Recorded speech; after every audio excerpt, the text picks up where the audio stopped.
The Darwinian narrative of whale evolution is familiar. A four-legged terrestrial mammal, the size of a wolf or sheep, undergoes a series of gradual biological changes over millions of years. The standard textbook account I take to be artistic license.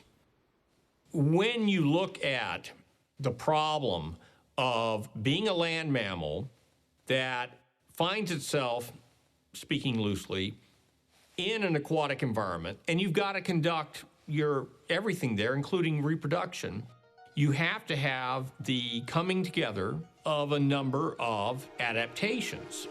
And that is unfathomably complicated.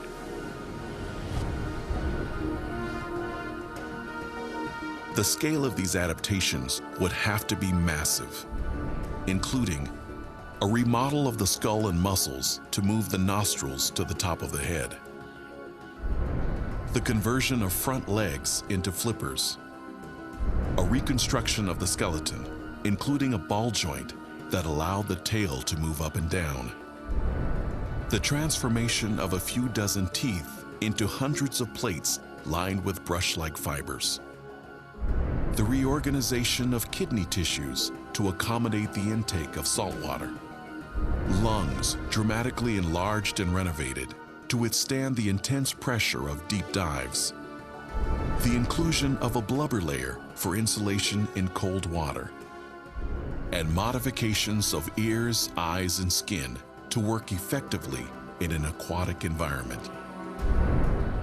Just think of all the parameters that would have to be modified, and then multiply that by, I don't know, 1,000-fold, or more than that. That's the scale of the problem that you're dealing with. In the context of Darwinian evolution, the most crucial adaptations would involve the male reproductive system. To optimize the whale's mobility in water, its reproductive organs would have to move from the exterior of the animal's torso to inside its abdominal cavity.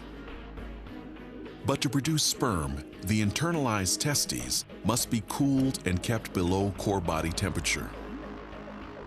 Unless it's kept below, you'd have no sperm production, period. And in evolutionary terms, sterility means it's no-go. You don't count in the race of life, so to speak. One of the necessary conditions of natural selection is the ability to reproduce. You can't have natural selection if you don't have reproductive capability. You can't make the sperm, you can't have reproduction, you can't get natural selection operating. So you've got to solve this engineering problem. As a male humpback swims, it generates heat, raising its body temperature. To prevent sterility, the whale relies on a refrigeration mechanism designed into its circulatory system.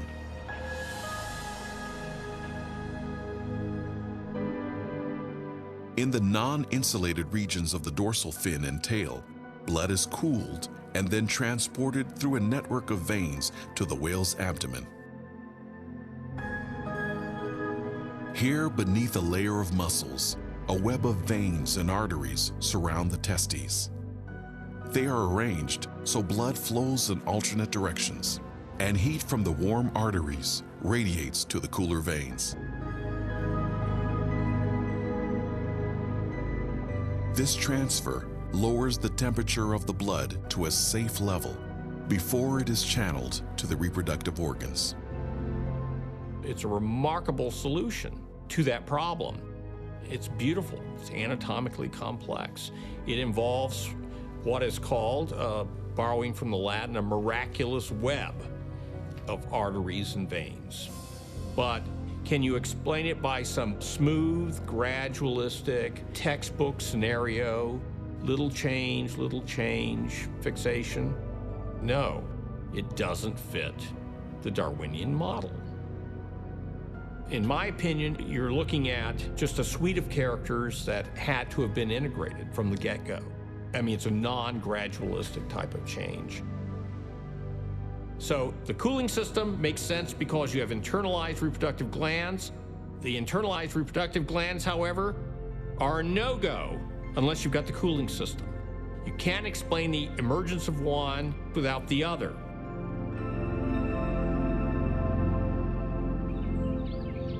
Since 2001, biologist Richard Sternberg has used widely accepted data on mutation rates and population genetics to study the Darwinian model for whale evolution. Sternberg has focused his research on natural selection and the probability of coordinated mutations, the genetic errors in a DNA molecule required for macroevolutionary change.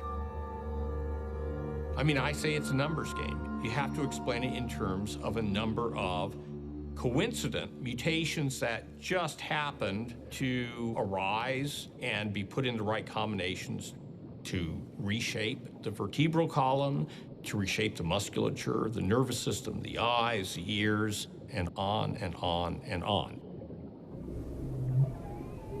So let's imagine that the transformation you wish to achieve is transforming a leg from a terrestrial mammal into the flipper of a fully aquatic mammal like a dolphin or a whale. Now, we look at our set of mutations that are required. Let's say we've got A that's going to affect the bones. But you think about your own limb, it's not just bones. There are muscles and tendons and nerves and associated behaviors. So you look down your list of mutations and you go, well, I've got A starting my transformation, but I need B, C, D, E, and F as well.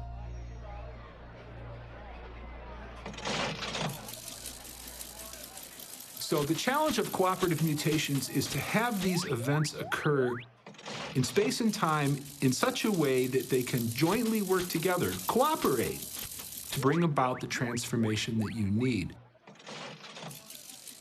But you know what? Those mutations, they're accidents in the genetic material. They just happen. So you're essentially relying on luck. And odds are you're going to miss the target by a mile.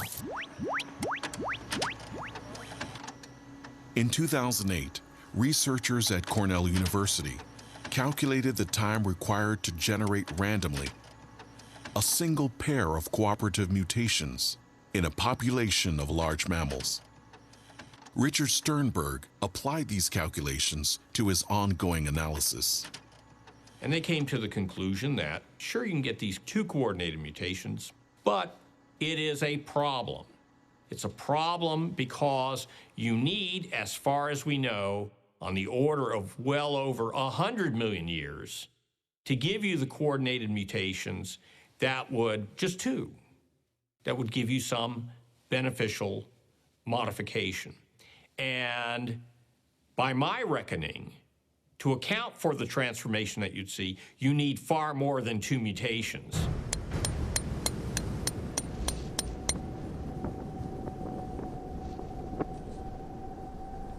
If two cooperative mutations are established in a population of mammals only once in 1 million centuries, then a significant challenge to the Darwinian model rises from the dust of the earth.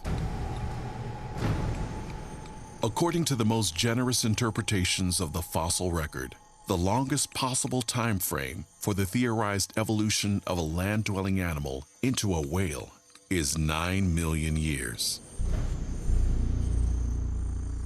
That's a fraction of the 100 million years required to produce a single pair of cooperative mutations, and just one of the countless anatomical changes necessary for natural selection to succeed. So when you just plug in the math, and there are various ways, I mean, what you've done is you've exceeded the time that the geological record provides you with. And then you start saying, okay, now I'm going to rely on these coordinated changes, and it's kind of game over.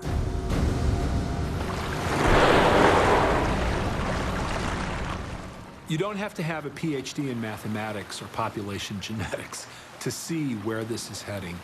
Even if I grant you millions and millions of years, 5, 10, 50, 100 million years to bring about this transformation, you still face these very real limits of population size, mutation rate, generation time, and the number of features that have to be modified. If the process in question is not going to happen, it's not going to happen, and it really doesn't matter how much time you have. So have all the time you want. If this transition occurred, it did not occur by an undirected Darwinian process. That simply is not possible biologically.